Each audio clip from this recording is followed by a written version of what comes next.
Nós vamos começar uma série sobre a vida de Moisés. Eu amo fazer séries e eu sei que a igreja gosta muito desse encadeamento de mensagens. Só que quando eu estava estudando a vida de Moisés, falei, meu Deus, é muita coisa que esse homem fez. Muita coisa importante. Então essa é uma série que eu vou dizer para você, eu sei que começa hoje. Agora quando ela vai acabar, só Deus sabe.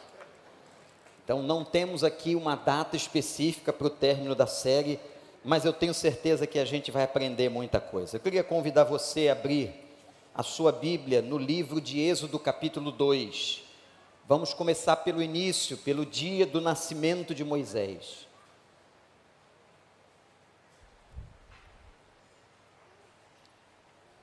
Êxodo capítulo 2, versículo 1.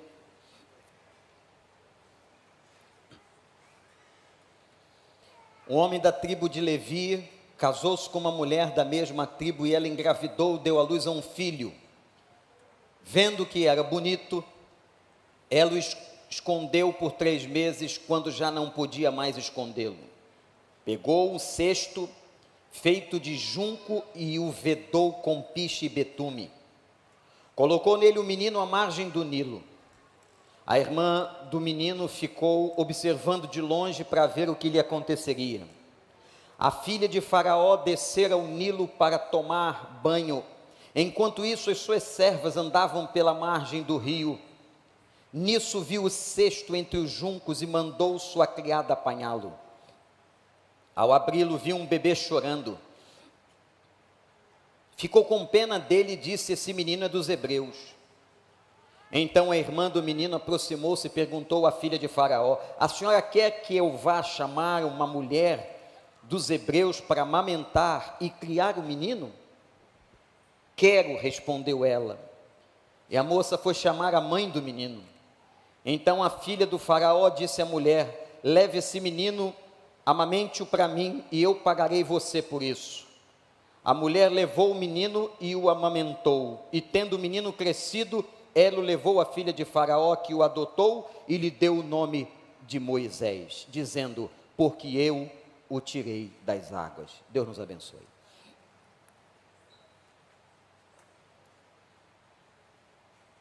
Nesse momento, Moisés é completamente indefeso. Estudar a vida de Moisés, e muitas vezes estudamos a biografia dos personagens bíblicos a partir do fato deles estarem grandes, desenvolvidos e prontos. Aqui não.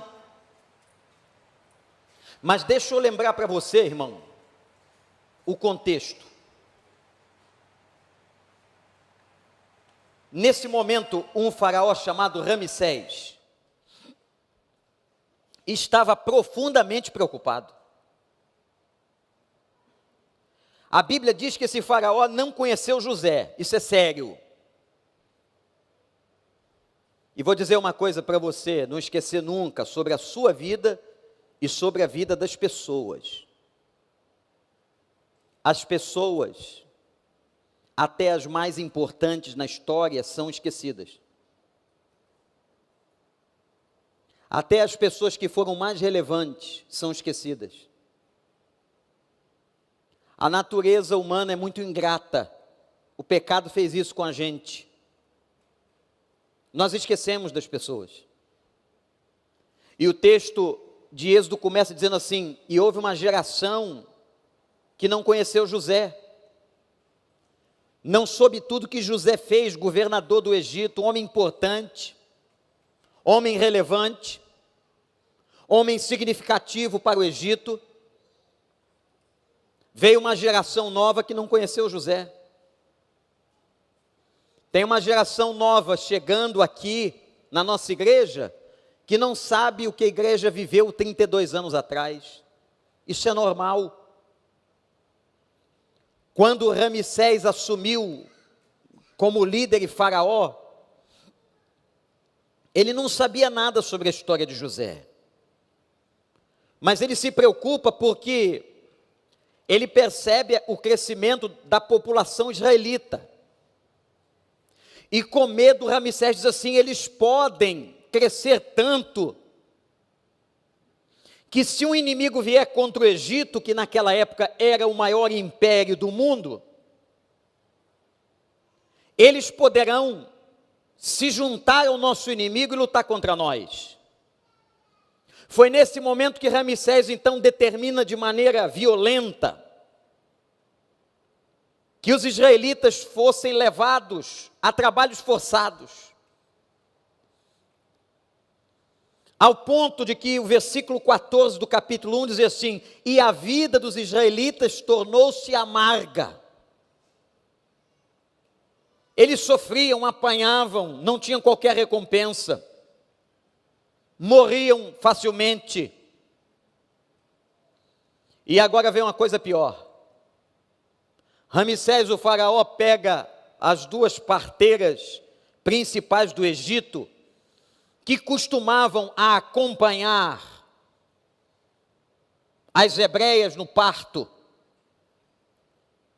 chamava-se Sifrá e Puá. Ele chama as duas e diz assim: matem todo menino que nascer. Vocês apresentaram meninos aqui hoje, imagina pai, mãe, a ordem de um faraó dizendo: matem todos os meninos que nascer, não queremos homens, para que não se tornem guerreiros, para que não componham exércitos, e para que amanhã não lutem contra nós.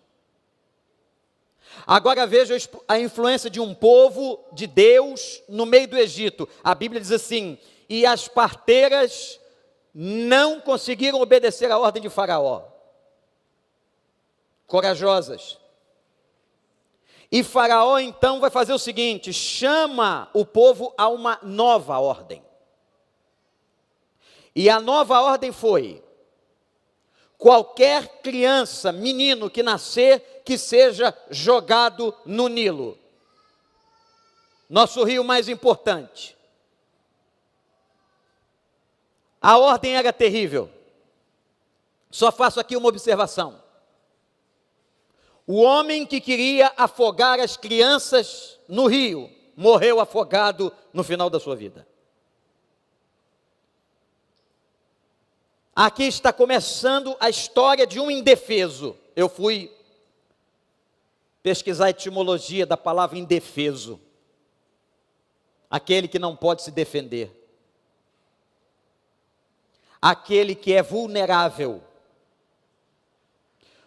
Uma criança, como vocês viram aqui agora, no colo dos seus pais, vulnerável, indefeso, entregue. Nós vamos hoje de manhã, a primeira coisa que a gente vai fazer é estudar a vida deste Moisés agora vulnerável, que não tinha qualquer condição de resolver qualquer problema. E nós vamos entender o seguinte, gente, preste atenção. A imagem de um menino indefeso, de uma criança indefesa, ela é emblemática por uma razão. Não é só enquanto somos bebês que somos indefesos. Há momentos na vida da gente que nós nos tornamos pessoas completamente indefesas. Circunstâncias, problemas e crises, dores, dificuldades tornam a gente indefesos. Pode ser que você veio ao culto aqui hoje de manhã, ou você está em casa na internet se sentindo assim: pastor, eu hoje estou indefeso. Eu não sei o que fazer, eu não sei como resolver esse problema, eu não sei como agir. Mas eu trago uma boa notícia. Hoje pela manhã para nós, olhando e meditando na palavra, no momento em que você se sente indefeso, no momento em que a vida te aperta, fazendo você ficar indefeso, completamente impotente, é nessa hora que o nosso Deus age e que o nosso Deus nos defende. Você crê nisso? Eu quero mostrar a você que você agora veja esse texto por uma outra ótica, não a ótica que nós estamos acostumados, especialmente no Dia das Mães, de olhar o exemplo de Joquebede. Não, vamos olhar de uma outra maneira. E eu quero mostrar para você que foi Deus que tratou de Moisés indefeso. Às vezes a gente pensa que são as pessoas que fazem por nós. Não, quem faz por nós é Deus. Toda boa dádiva vem de Deus, o poder é Deus quem cura, é Deus quem restaura, é Deus que transforma, Deus é soberano, Deus é quem faz, Ele usa pessoas. Você sabia disso? Deus é quem faz, mas Ele usa pessoas. Eu quero mostrar a você aqui 5 coisas que Deus fez na vida de Moisés, usando pessoas. Primeira, Deus escondeu Moisés. Diz a Bíblia que por 3 meses, versículo 2, sua mãe, agora Deus usa Joquebede, Deus usou a mãe, e por 3 meses ela o escondeu. Eu estava pensando por que exatamente 3 meses. Nosso Deus é maravilhoso. O momento em que ele precisava da amamentação, o momento que ele precisava do leite materno para dar as primeiras estruturas, a primeira força da sua vida. Exatamente no tempo mais importante, Deus o esconde, usando Joquebede. Eu quero que você, meu irmão, minha irmã, olhe para mim agora, você que está na internet, e entenda uma coisa muito importante que eu quero dizer. Deus tem escondido você. Deus tem escondido você debaixo das suas asas, Deus o tem protegido, Deus o tem abençoado, Deus o tem livrado do mal. É verdade ou não, igreja do Senhor? Quem que está aqui nesta manhã, neste momento, na presença de Deus, que tem sentido que a sua vida tem sido escondida pelo Senhor dos Exércitos, que dê um brado de aleluia. Mas é mais forte. Mas é mais forte. Quando Jesus olhou para Jerusalém, ele disse: eu queria tanto guardar vocês debaixo das minhas asas, como uma galinha guarda os seus pintinhos. O nosso Deus nos guarda, o nosso Deus nos esconde. Às vezes o mal quer nos atacar, as coisas querem vir contra nós, nós nem sabemos, nós não temos nem ideia do tamanho do esconderijo, mas Ele vem, socorro presente na angústia, e esconde a tua vida, aleluia. Segunda coisa que o Senhor fez, vejam bem o que eu estou repetindo aqui, foi o Senhor. Primeiro usou Joquebede. Segundo, ele esteve com Moisés na hora da solidão. O que é a hora da solidão? A hora da solidão é a hora que não tem humano por perto. Já passou dias assim? Oh, disse a irmã, quantos dias da nossa vida que não tem ninguém do lado? Quantos momentos da nossa vida que não tem ninguém para compartilhar? E nessa hora esse negócio do Zap, esse negócio do Facebook, esse negócio do Instagram não resolve nada, às vezes piora. Pior é que você pega aquelas fotografias aí que te dá mais sentido de solidão. Porque o povo só posta triunfo. E só posta triunfo com um monte de gente, aquela aglomeração, e você está sozinho. Aí você abre aquele Instagram, você começa a chorar. Nesse momento, versículo 3, o que Joquebede fez depois dos 3 meses? Colocou ele num cestinho, preparou o cestinho para que não afundasse e lançou o menino de 3 meses no rio. E atenção, gente, não era um rio qualquer não. Algumas vezes eu estive no Nilo, em algumas embarcações no Nilo. O Nilo é um rio de respeito. atravessa todo o Egito. É um rio de volume, é um rio de muitas águas, é um rio largo, é um rio forte, é um rio vivo. Na época que o conheci, era um rio barrento, inclusive com a presença de muitos animais, jacarés, etc. Imagina agora, não é folclore não, eu quero que você caia na realidade, onde foi que Joquebede colocou o menino de 3 meses. E quem é que estava ali? Quem é que está com você quando você fica indefeso sozinho? Quem? Quem é que estava naquele barquinho, naquele cestinho, untado de junco, betume? Quem é que estava ali? Quem estava ali era o Senhor dos Exércitos.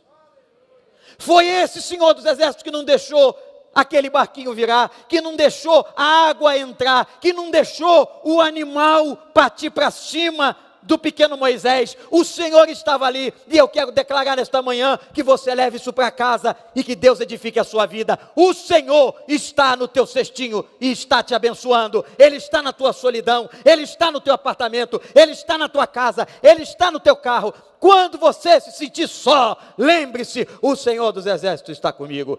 O Deus de Jacó é o nosso refúgio. Solidão no Nilo. Terceira coisa que Deus fez. Está anotando aí? Primeiro ele escondeu Moisés. Depois ele foi lá para dentro do cestinho. E ele espantou tudo que podia ameaçar a vida do menino. Terceiro, Deus observou Moisés o tempo todo. Isso é muito interessante. Ele tinha usado Joquebede, agora ele usa a irmã de Moisés. A Bíblia diz que a irmã de Moisés foi caminhando do lado do rio acompanhando o cesto. E aquele rio volumoso, aquele rio cheio d'água, aquele rio de correntes. E a menina foi acompanhando o cesto. Quem é que acompanhou o cesto? Quem é que observava Moisés? Quem é que estava de olho onde estava Moisés? Era o Senhor. Assim como ele usou a vida de Joquebede, agora ele usa a vida da menina, sua própria irmã. E eu fiquei pensando, gente, parece que Deus só tinha olhos para Moisés. Será que não tinha mais ninguém para Deus tomar conta? Será que não tinha mais ninguém para Deus tomar conta? Será que não tinha uma outra pessoa, um outro israelita orando lá no meio do Egito, sofrendo no meio do Egito? É claro que sim, mas aqui está a diferença do nosso Deus, do Deus que nós amamos e do Deus que nós adoramos. Ele é onisciente. Quando eu entro lá no meu quarto de oração, quando eu entro ali, parece que Deus está só comigo. Você já passou por isso? Quando você fecha a porta do teu quarto e se ajoelha, hein, pastor Tiago? E você está ali com a Bíblia aberta, clamando, às vezes em lágrimas, Deus está ali e parece que está só contigo. Mas Ele tem essa capacidade, viu, Miquel? Ele tem essa capacidade de estar com a gente. E de dizer assim, filho, eu sou só teu. E Ele é Deus, e o Deus não cabe na nossa cabeça, não cabe na nossa teologia, não cabe na nossa hermenêutica, não cabe na nossa interpretação. Ele é tão grande e maravilhoso, que Ele é capaz de estar inteiro com cada um de nós. Ele está inteiro comigo, Ele está inteiro com você, Ele está inteiro lá em outro país com os nossos irmãos, Ele está inteiro lá em Orlando com os nossos irmãos, Ele está inteiro com cada um de nós. Ele é maravilhoso. E Ele olhando para a gente e acompanhando tudo, Ele acompanhou o trajeto daquele cestinho. Ele acompanhou o cestinho indo para lá e para cá nas torrentes e nas correntes da água. Ele acompanha você. Olha para mim, meu irmão, você veio aqui adorar o Senhor e ouvir a palavra do Senhor, pois eu quero te dizer nesta hora, Deus tem acompanhado a sua vida. Deus sabe tudo que você tem passado, Deus sabe todas as dores, todas as lutas, todas as dificuldades. Ele acompanha o teu cestinho. Quando você pensa que está só, creia, Ele está olhando para você e Ele sabe tudo que você está passando dentro desse cesto. Aleluia. Ele sabe o teu percurso. Mas sabe, pastor, sabe. Ele sabe quando você ri, quando você chora. Ele sabe com quem você anda e o que você faz. Ele sabe até o dia e o momento que você peca. Ele sabe. E é engraçado que quando a gente peca, ele se entristece, mas ele não sai dali. Ele não quer que você peque. A vontade de Deus é a nossa santidade, mas Ele sabe que a gente erra. Ele sabe que nós somos humanos. Então, quando eu peco, quando você peca, Ele não sai do cesto. Quando nós erramos, Ele continua observando. E Ele continua trabalhando. É impressionante como Deus vai trabalhando para consertar a vida. Como Deus vai trabalhando para consertar a vida da gente. Ele usou aquela menina, a irmã de Moisés, e diz a palavra que ela ficou com os olhos fitos naquele cestinho. Aonde o cestinho ia, o olhinho dela ia. Não era o olhinho dela, era o olho do Senhor, porque o Senhor tem os olhos postos em nós. Assim como Ele sabe o nome de cada estrela e todas cabem na palma da sua mão. Assim como Ele conhece as entranhas, como está no Salmo 139, eu posso subir, eu posso ir para qualquer lugar. Se eu for para o abismo ou se eu for para o céu, se eu for para a direita ou se eu for para a esquerda, o Senhor tudo conhece. O Senhor tem acompanhado a sua vida. E Ele vai usando gente para cuidar da gente. Ele vai usando gente para cuidar da gente. E Ele usou a mãe, usou Joquebede, Ele usa muito as mães, Ele usou a irmã, usou a menininha. Então Deus primeiro guardou Moisés, depois Deus esteve com ele naquela solidão do Nilo. Deus está com você nessa solidão do teu Nilo. Na tua depressão, na tua tristeza, na tua insegurança nessa pandemia. E Deus está olhando. Mas será que Ele não está vendo, pastor? Eu estou aqui desempregado, passando necessidade. Deus está olhando. Deus sabe de cada movimento do teu barco. Deus sabe de cada movimento do cesto que você se encontra. Ele é muito mais soberano do que a gente imagina na nossa vida. Ele faz. Esse Deus é tremendo, esse Deus é maravilhoso. Ele faz milagres. Ele faz o que a gente não imagina. A quarta coisa que Deus fez foi que Deus acolheu as lágrimas de Moisés. A nossa série é sobre Moisés. Tanta coisa esse homem fez. E aqui é a primeira vez, ele começa a vida indefeso. Começa a vida cheio de problemas, dos quais não podia fazer nada. Começa a vida sendo lançado num cesto. Ele não sabia se ia rever a mãe, ele não sabia nada. Ele não sabia o que ia acontecer no meio do rio, ele não sabia, ele não tinha consciência cognitiva. Ele é igual a nós. E como eu disse aqui no início dessa reflexão, a questão desse isolamento, dessa maneira de viver indefesa, é só um protótipo. Porque isso aqui se repetirá na nossa vida, muitas vezes.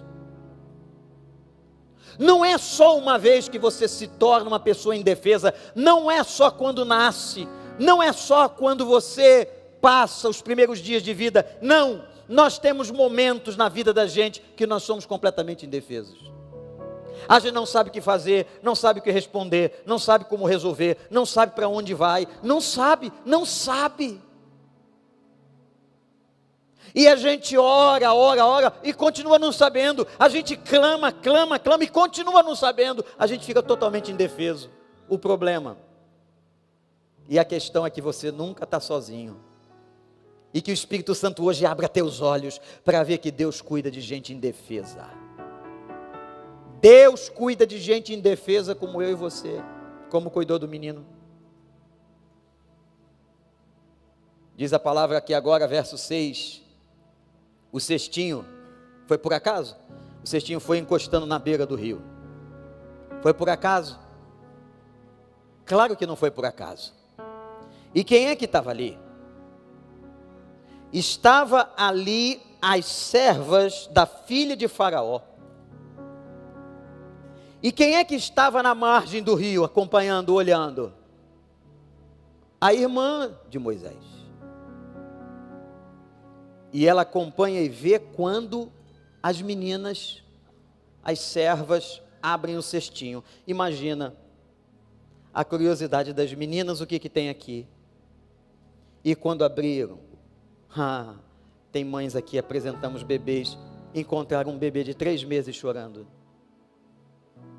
O bebezinho chorando. E sabe como é que a Bíblia começa falando de Moisés? Diz que ele era bonitinho. Está aqui. E o menino era bonito. Aí é mais apaixonante ainda, não é? Se bem que todo bebê é bonito. Pelo menos para a mãe dele. Que coisa linda. Dizem os insensíveis que bebê é tudo igual. Não é.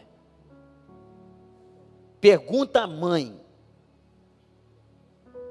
Até gêmeos. Gêmeos univitelinos. A mãe sabe quem é quem. Difícil para a gente, às vezes troca o nome. Tem 2 gêmeas lá nos Estados Unidos, 2 menininhas, elas são tão idênticas, tão simbióticas, que às vezes a gente chama uma pelo nome da outra, mas a mãe não. Quando abre aquele cestinho, tem aquele menino chorando. O que que Deus faz quando a gente chora? O que é que Deus faz quando a gente chora? A Bíblia diz que Deus se compadeceu através da filha do Faraó. Olha Deus de novo. Deus usou Joquebede para amamentar um menino. Deus usou Joquebede para colocá-lo no cestinho. Deus usou a irmã de Moisés para seguir o cestinho. E agora Deus de novo usa a filha do Faraó, a menina cujo pai mandara matar crianças recém-nascidas, e ela se compadece daquele menino chorando no cesto, e o acolhe, Olha para mim, Deus tem acolhido suas lágrimas. Você que tem chorado e ninguém vê, você que tem sentido dores e ninguém sabe, você que tem entrado no quarto de oração e só Ele lá dentro, lembre-se, saiba que Ele está com seu odre, como diz Apocalipse, recolhendo toda a nossa lágrima. Ele valoriza o nosso choro, Ele valoriza o nosso sentimento, Ele valoriza as nossas lágrimas, Ele valoriza a nossa vida, porque Ele é Deus e Ele é Pai. Eu já não chamo vocês de servos, mas vocês agora são meus amigos. Jesus chora por Lázaro. Jesus chora quando vê Jerusalém perdida. Jesus chora com você. Tem alguém aqui, talvez se abrir o teu cestinho, se nós tivéssemos esse poder de abrir o teu cestinho, a tua interioridade, a tua emoção, aquilo que você tem lá no íntimo, no porão da alma, talvez se abríssemos esse cestinho, nós encontraríamos você chorando. E é nessa hora que Deus vai colher toda lágrima. Aleluia. Ele nos esconde, como a galinha esconde os seus pintinhos. Ele continua caminhando para onde nosso cestinho vai. E Ele recolhe a lágrima. Eu quero agradecer vocês por esse tempo, 128 dias que eu não estive aqui. Foi o primeiro tempo grande, em 32 anos, que precisei passar fora. Por 2 vezes tentei voltar, mas me senti, como disse a equipe, como Paulo, impedido pelo Senhor. Porque o rumo do meu cestinho, quem dá ordem não sou eu.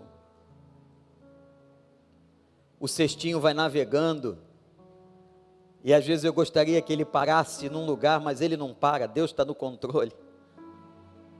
E por 2 vezes fui impedido de embarcar naquele avião, 2 ocasiões diferentes. E numa delas, eu estava mais ou menos assim como Moisés no cestinho. Quando a gente chora e ninguém pode ver. Gabriel chegou num país novo, cultura diferente, por mais que já conhecesse a cultura, tivesse visitado, ele estava chegando num lugar novo, e é muito diferente quando você chega para morar.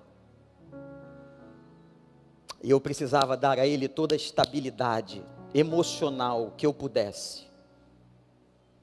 Eu precisava ajudá-lo, porque ali estava a minha primeira ovelha. Eu tive que deixar as 99 para poder apoiá-lo de todo o meu coração. E eu quero dizer para vocês que eu agradeço profundamente as orações. Eu não vi nenhuma delas, mas eu senti o efeito de todas elas. Chegar numa escola diferente, num lugar diferente, se adaptar. E um dia, quando eu cheguei para buscá-lo, ele veio com o punho enfaixado e não movia o braço, e tinha acabado de acontecer.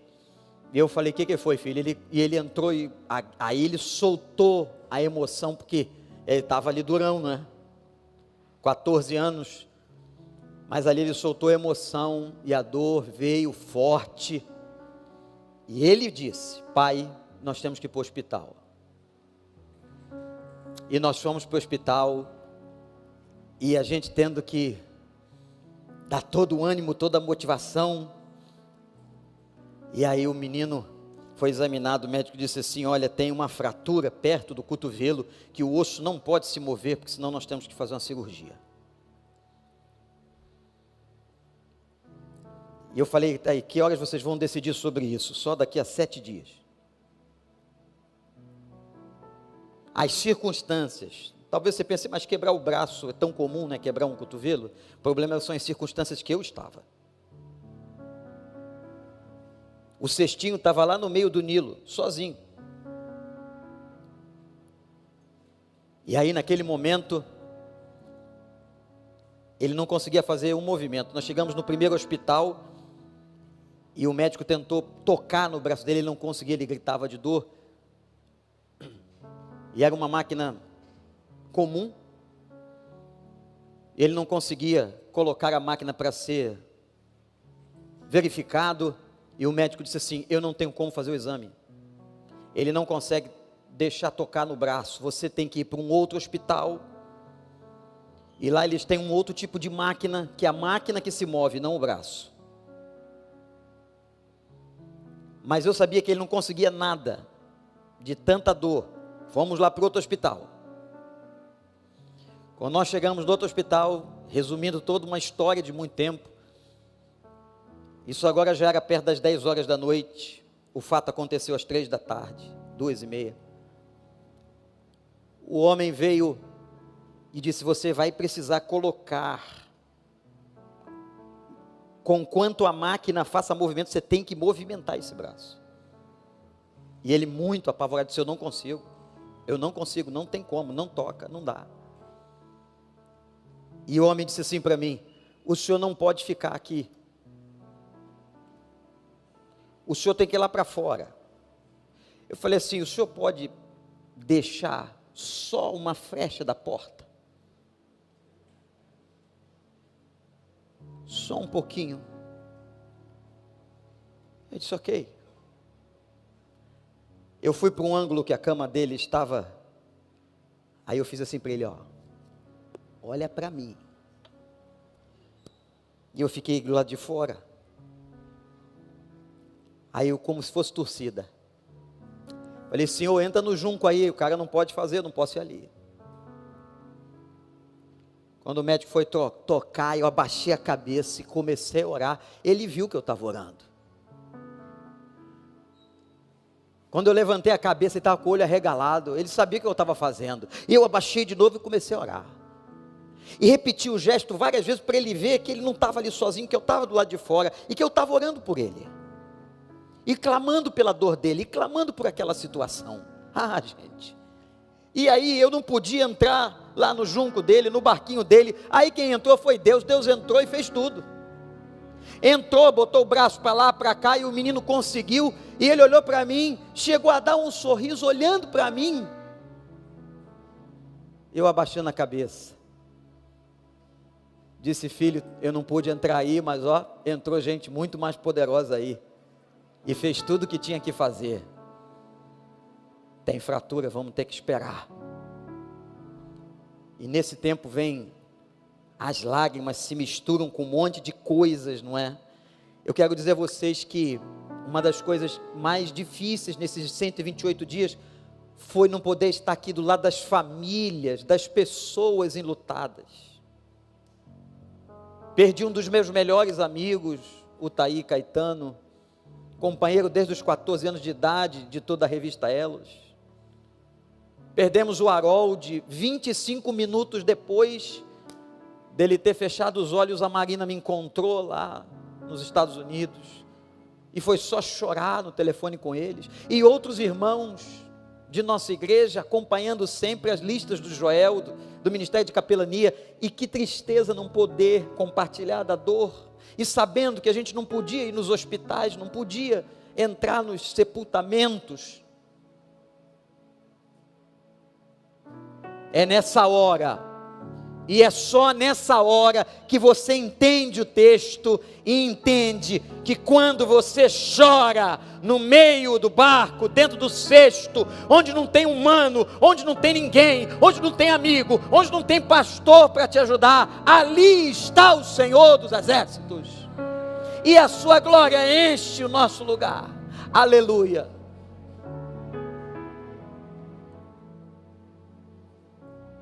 Eu falava para ele assim: filho, vamos embora, cara. Todos os caras deram 6 semanas para ele recuperar. E ele estava muito abatido, porque ele tinha uma seleção essa semana. Eu falei: cara, quem está conduzindo o barquinho não sou eu. Queria muito, muito conduzir o barquinho. Mas são 6 semanas. Mas pai, eu vou perder a classificação do que eu tenho que ser classificado. Falei: fica tranquilo, vai estudando aí. Meus irmãos, quando foi esta semana, na terça para quarta-feira, os caras olharam e disseram o seguinte: não tem nada. Não fui eu que disse para o filho, foi o filho que disse para mim: pai, foi milagre, o senhor acredita? O senhor acredita? Eu falei: acredito, filho, acredito. E quando eu fui para o aeroporto, ele recebeu a informação de que ele foi classificado, que ele vai estar onde ele tinha que estar.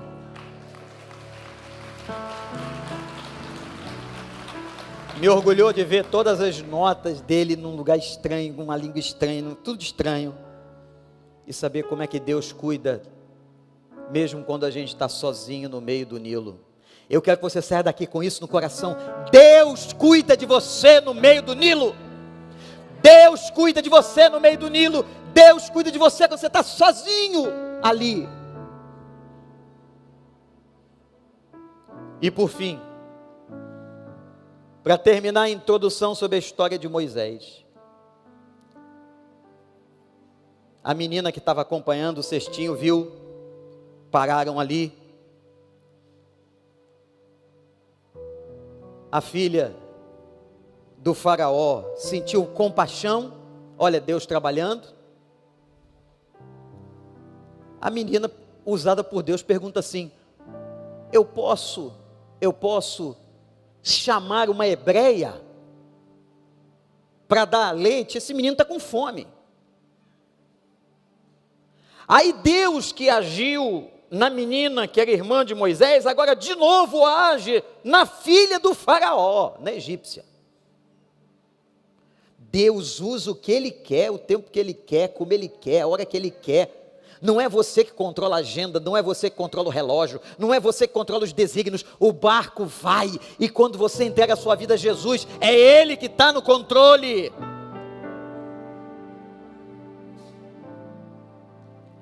A filha do faraó diz assim: pode, chama lá uma hebreia. E quem é que a menina chama? Chama a sua própria mãe, chama a mãe de Moisés. Olha como Deus é tremendo, Deus é perfeito. Deixa Deus fazer que dá certo.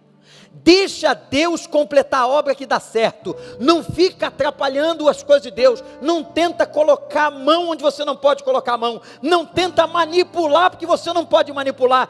Deixa que Deus vai levar o barquinho para onde Ele quer. Aleluia. E agora, a mãe de Moisés recebe Moisés, e olha o que Deus faz. Olha que coisa interessante, irônica até. A filha de Faraó diz assim: ó, diz a mulher que vai amamentar ele que eu ainda vou pagar. Ela recebe o bolsa leitinho. A mãe recebeu o filho de volta, a mãe amamentou o menino e ainda ganhou dinheiro, está aqui no texto. Que Deus perfeito, nem eu nem você montaríamos uma história dessa. O acaso não monta uma história dessa, a coincidência não monta uma história dessa. Isso é Deus, gente. Isso é Deus, gente. E Deus acompanha tudo, mesmo que doa nos seres humanos, como hoje a gente está sentindo dor pela saudade desse casal querido indo para Ariquemes, mas Deus é sábio, Deus é tremendo, Deus é perfeito. Você crê nisso ou não? Ou você crê mais ou menos? Vai crer pela metade só? Sabe o que Deus deu agora para Moisés? Foi Deus deu o seio. Deus deu o seio. O seio simboliza o afago, o afeto, viu, Raquel? O carinho, o sonho de qualquer mãe, de qualquer grávida, é dar de mamar para o seu filho. Que seja uma vez. Depois, como ele já nasce hoje em dia todo, ele já nasce em maçaroca, né? Ninguém mais nasce do meu tamanho, só nasce troço grande. E a mãe vê ali que não consegue mais dar conta ela mesma com o leitinho dela, aí busca reforço. Aí o médico não quer dar bem um reforço, não, tem que ser o leite materno. Mas aí eles vão lá e compram e o menino mama. Aí você diz, chorava porque está com fome.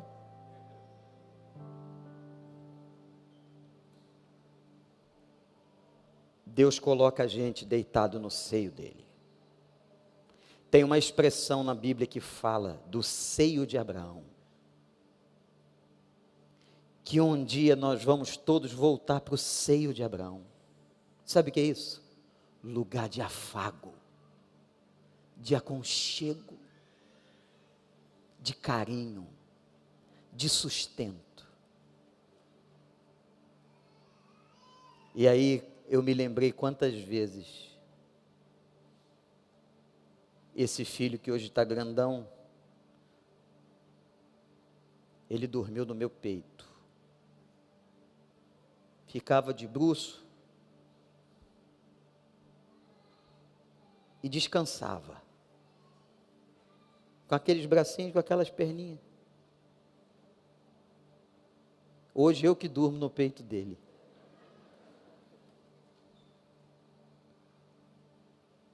Descansar no seio do Senhor. Você que veio aqui hoje, você que veio aqui, que o Espírito Santo de Deus fale tão fundo, use algum momento de tudo isso, para dizer, ó, eu trago você para o meu seio, assim como Moisés foi para o seio de Joquebede. Você consegue fazer isso com os braços? Consegue? Sente o abraço. Delma, faz com uma mão só, a outra está quebrada, mas faz isso, minha irmã, faz. Sente que Ele está te dando o seio. Eu nunca havia pensado que Deus nos dá o seio. Que carinho. E essa mãe, como era muito sábia, quando viu que o menino estava crescido, olha só que interessante, que o menino estava pronto, o que ela fez? Ela devolveu o menino, que mãe de palavra, que mãe fiel, ela devolveu o menino à filha de Faraó. E Deus o usa, e Deus o abençoa, e Deus o prepara, e Deus faz com que ele cresça, porque ele seria depois o grande Moisés. Mas para ser o grande Moisés, tinha que passar na escola do palácio de Ramsés. Deus é tremendo. Talvez tenha algum irmão em casa ou aqui, se sentindo hoje sozinho, lá no cestinho, você está no seu cestinho, pastor, ninguém está me vendo, está sim, pastor, minhas lágrimas dentro do cestinho, ninguém olha sim, eu estou com medo do Covid, eu estou com medo disso, estou com medo daquilo, Deus está olhando, Deus está acompanhando o teu cestinho, para onde o Nilo levar a corrente, Deus está te acompanhando, você crê? Ele está te dando o seio da intimidade, Ele está fazendo. Então nós vamos fazer uma coisa aqui diferente, que desde março a gente não faz, mas nós vamos fazer agora. Eu cheguei na cidade ontem, olha gente, o único lugar que está respeitando essa pandemia é a igreja. Eu não sei porque que você não vem, está aí em casa. O aeroporto estava cheio, ninguém mediu temperatura para entrar no avião. Eu peguei 2 aviões, ninguém mediu temperatura, nem lá nem aqui. O aeroporto está cheio. Aí eu fui ontem, precisei ir em 2 shoppings da cidade, lotados, todo mundo muito pertinho, parece que agora tem que ficar pertinho. Abriu as casas de dança, olha que interessante, não pega Covid dançando, você pode dançar abraçadinho, Felipe, eu e você, juntinho, fica aí, não pega. O único lugar parece que só pega Covid é na igreja. É claro que tem gente que está aproveitando a situação, estava mais com pelado que com pecar, mas eu sei que você está com os 2 pés, e se você está inseguro aí, porque tem gente com medo, tem gente que não pode, tem gente que tem comorbidade, tem gente idosa, tem gente com uma série de coisas, fica em casa. Agora, aquela turma que está usando a igreja para não vir a igreja, pastor Paulo, aqui é o lugar mais seguro da terra. Vocês estão de máscara, mediram a temperatura de vocês, lavaram as mãos nos álcools, e outra coisa, só entra Covid no cestinho se ele quiser entra, se ele deixar entra, você pode estar com a armadura de ferro,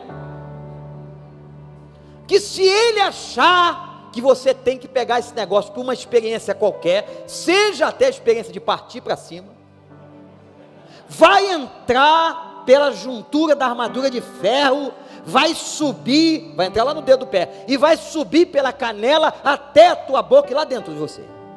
Agora, se ele não quiser, meu amigo, ele controla o barquinho. Faz a tua parte. Não tira a máscara aqui não. Bota álcool. Tem que botar álcool, porque a Bíblia sempre manda a gente fazer a nossa parte. Quando Jesus nisso foi curar o Lázaro, o que ele fez? Olha, tirem a pedra aí para mim. Ele não tira pedra, ele não faz o que a gente tem que fazer. Faz a tua parte. Agora, não vem com esse papo de que só pega Covid na igreja, que isso não convence mais ninguém. Vamos em frente. Nós só vamos sair daqui de uma maneira ou de outra quando o Senhor arrebatar a igreja. Ponto. Ponto. E estaremos prontos para enfrentar tudo que temos que enfrentar. Sabe por quê? Porque Ele acompanha o nosso barco no Nilo. Porque Ele está dentro do cesto choroso, lá do teu quarto. E porque Ele dá o seio para te afagar. Se tem alguma pessoa se sentindo insegura, sozinha, triste, vamos ficar todo mundo de pé. Se você quiser, quero orar por você. Vou orar intencionalmente por quem vier aqui na frente. Vem aqui na frente, é largo, é bem largo. Pode sair de onde você estiver. Se o Espírito Santo está falando com você, só se o Espírito Santo está falando. Se o Espírito Santo está falando, não vem não. Fica aqui. Deus sabe se você está inseguro, triste, chorando no teu barquinho. Deus sabe. Vem para cá, nós vamos levantar um clamor. Desde março a gente não faz isso. Respeitem só o distanciamento aí um do outro. Isso, é bem largo aqui, pode ir até as portas laterais, não tem problema, isso, mas venham, que nós vamos levantar um clamor na presença de Deus, para que você saia daqui sabendo o seguinte: o Senhor está no meu cestinho, Deus está no seu cesto, e vai te dar o seio do amor e do conforto. Nós vamos cantar uma canção, depois a gente vai orar, a mesma canção que a gente cantou, não é isso, André? No culto das 9. Deus abençoe você que está em Orlando. Deus abençoe sua vida. Olha essa letra. Tu és o Deus que me vê. Olha essa letra. Pode vir. Vem. Tu és o Deus que me vê. Vem. Quando o homem não me vê, eu não estou só. Vem. Eu não estou só. Pode vir.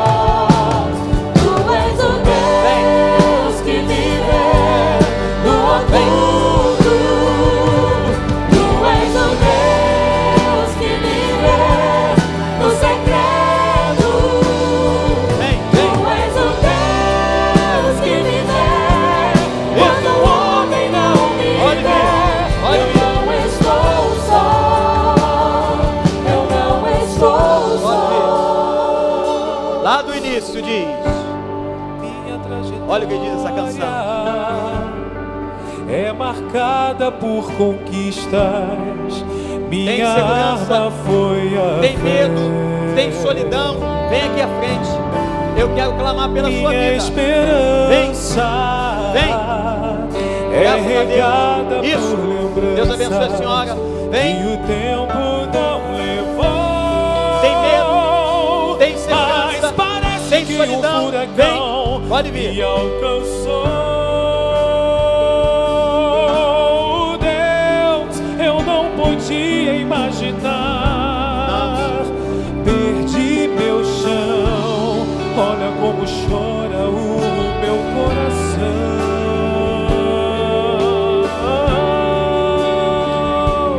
Dessa vez não consigo te tocar. Não tenho forças pra amar.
Meu Pai, eu quero te pedir por esses irmãos e irmãs que vieram aqui à frente, ou que estão em casas, nas suas casas, na internet, Senhor, com o coração quebrado, que estão trazendo os seus medos, que não sabem, Senhor, para onde o cestinho está indo. Ó Deus, coloca no coração a convicção de que o Senhor está olhando todas as coisas, que o Senhor está recolhendo as lágrimas que nós derramamos nos cestos, Senhor, que o Senhor nos dá o teu seio, o teu peito, como ato de consolação e amor. Pai, obrigado pela vida de Moisés. Fala com essa igreja esses dias, de maneira tremenda, Senhor, sobre a vida de Moisés e o que ela nos ensina. E hoje nós aprendemos que mesmo quando estamos indefesos, entregues, fracos, o Senhor está conosco. O Senhor nos abençoa e nos guarda. O Senhor vai com a gente seguindo o nosso cestinho. O Senhor recolhe as nossas lágrimas. O Senhor dirige toda a nossa vida. Pai, abençoa esses irmãos e irmãs aqui. Consola, refrigera, fortalece o coração, para que voltem agora para as suas casas repletos do teu amor, da tua convicção, da tua certeza. Fortalece, Senhor. Nós os abençoamos no teu nome. Nós oramos ao Deus de Moisés, nós oramos ao Deus de Israel, nós oramos ao Senhor, em nome de teu Filho, Jesus Cristo. Amém, amém, amém. Hoje à noite, Moisés cresceu, e você vai ver o que aconteceu. Mas agora, sai para casa na paz, vai com teu cestinho. Eu queria pedir você para sair daqui cantando, pode ser? Dá para ser? Ah, não sei a letra, faz lá, lá, lá. Quando a gente não sabe a letra de um cântico, faz lá, lá, lá no ritmo. Não é isso, pastor Niqués? Lá, lá, lá no ritmo. Mas se quiser dar uma olhadinha, vão com Deus. Deus abençoe a vida de cada pessoa que veio aqui. Tu és o Deus que me vê no oculto.